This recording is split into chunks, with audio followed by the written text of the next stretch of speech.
Ibu bapak saudara saudari yang terkasih, anak muda anak-anak sekalian, kita memasuki hari Minggu biasa yang kelima. Kita bersama diajak untuk mengingat kembali bagaimana panggilan dan pilihan Tuhan atas diri kita. Dan panggilan ini kita berjumpa dengan sesama umat yang mengalami panggilan yang sama dari Allah. Kita diajak untuk berjalan bersama, hidup dalam persekutuan, untuk menunjukkan panggilan kita yang suci dan mulia. Ibu bapak, saudara, saudari yang terkasih dalam Tuhan, zaman sekarang ini banyak sekali peristiwa-peristiwa dalam hidup itu yang dimaknai di dalam ngeprank atau memberi sesuatu yang mengejutkan bagi orang lain. Kalau dulu istilah ngeprank itu awal-awalnya itu ada suatu tampilan yang lucu, funny videos kalau nggak salah. Dan itu awal-awal prank yang biasa. Sekarang prank itu merajalela kemana-mana. Sampai suatu saat juga ada keluar yang baru itu. Dengan bahasa Batak sih. Naboru Google. Boleh nggak saya memadukan istri saya? Bagaimana Naboro? Gitu kan. Mau dimadu bagaimana? Ya dapat istri satu lagi. Boleh untuk memadu istri, tetapi siap-siap untuk diracun. Nah, ya kan. Ada hal yang tertentu yang kreatif di situ. Namun merenungkan bacaan-bacaan hari ini, saya merenungkan bahwa satu hal, kuasa kasih karunia Tuhan tidak pernah ngeprank buat kita.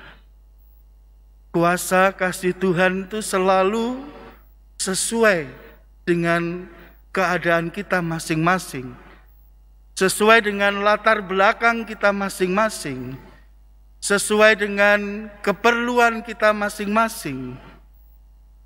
Tidak ada tambah-tambahan, Tuhan hadir, kuasanya pun hadir dengan apa adanya. Tulus, tidak ada kurang, tidak ada lebih, yang hadir hanyalah kasih karunia. Hal ini terwujud dari 3 tokoh dalam bacaan hari ini. Yang pertama Yesaya, yang kedua Paulus, yang ketiga dalam Injil adalah Simon Petrus. Yesaya melihat Tuhan langsung tersungkur.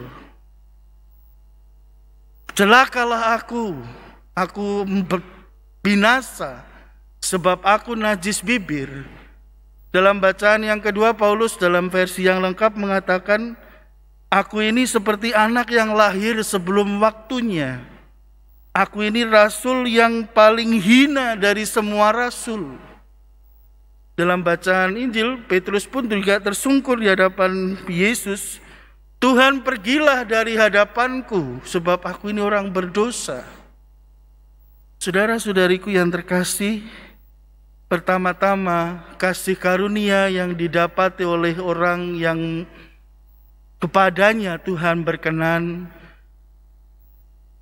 akibat atau manfaat atau buah yang pertama adalah pertobatan. Selalu memberikan tonggak sejarah yang baru dalam kehidupan Yesaya, Paulus, maupun Simon Petrus, maupun kita sekalian. Ada tonggak-tonggak yang kita tancapkan untuk melaju dan berdiri tegak di dalam iman dan mau setia kepada Tuhan. Saudara-saudariku yang terkasih, itu semua menjadi mungkin diwakili oleh apa yang disampaikan oleh Paulus, kasih karunia Allah. Maka perkataan Yesus dalam Injil sekarang tadi yang kita dengar, bertolaklah ke tempat yang dalam. Bertolaklah ke tempat yang dalam bahasa yang lain juga bisa kita artikan, carilah kerajaan Allah dahulu, maka segalanya akan dilengkapkan bagi kita. Carilah yang inti iki lho. Sing liyane kok teko dhewe gitu ya. Akan melengkapi segalanya. Benar apa enggak? Betul apa enggak? Maka dari itu Bapak Ibu, saudara-saudari, mari kita mengingat dan kita memaknai kembali saat kita dipanggil oleh Tuhan. Dengan kondisi kita, dengan keluarga kita, dengan orang tua kita, dengan profesi keseharian kita. Ingat tadi dalam bacaan Injil, Yesus yang bukan nelayan menyuruh Simon yang nelayan. Tuhan, sudah sekian lama kami bekerja keras, itu mau mengatakan Yesus itu bukan nelayan, kami nelayan roh apa gitu. Kami yang sudah setiap saat berhubungan dengan jaring, pantai, malah disuruh ke dalam lagi, apalagi siang-siang gitu. Tetapi Tuhan dengan caranya menunjukkan kuasanya. Tuhan dengan caranya mendekati dan memberikan kasih karunia kepada kita.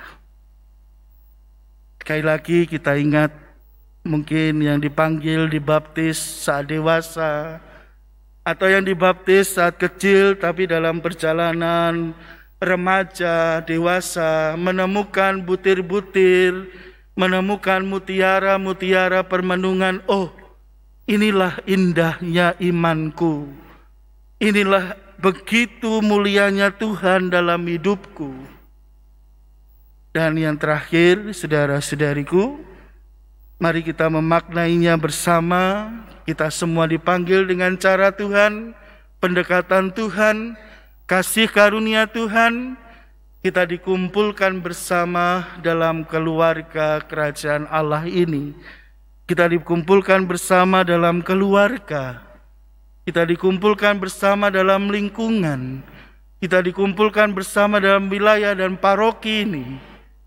Selain sendiri dan personal, kita semua juga dengan cara Tuhan, Tuhan memelihara kita di dalam komunitas.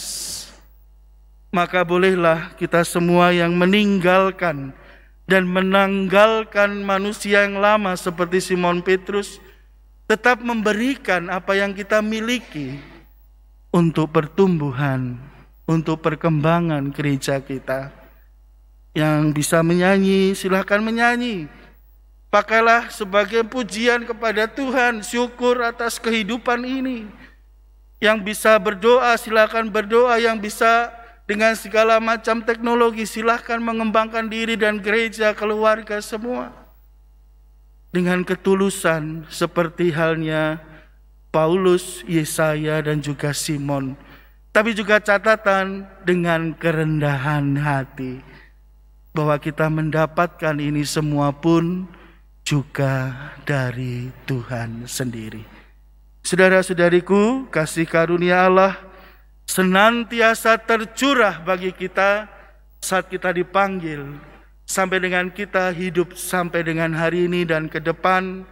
Kasih karunia tidak akan berhenti, dan itu semua yang menjadi kekuatan kita dalam memberikan diri, dalam mengasihi, dalam melayani. Selamat melayani, selamat memberikan diri, selamat untuk menjadi utusan Tuhan. Kasih karunia Allah selalu menyertai hidup kita, pelayanan kita, dan pemberian diri kita masing-masing. Amin.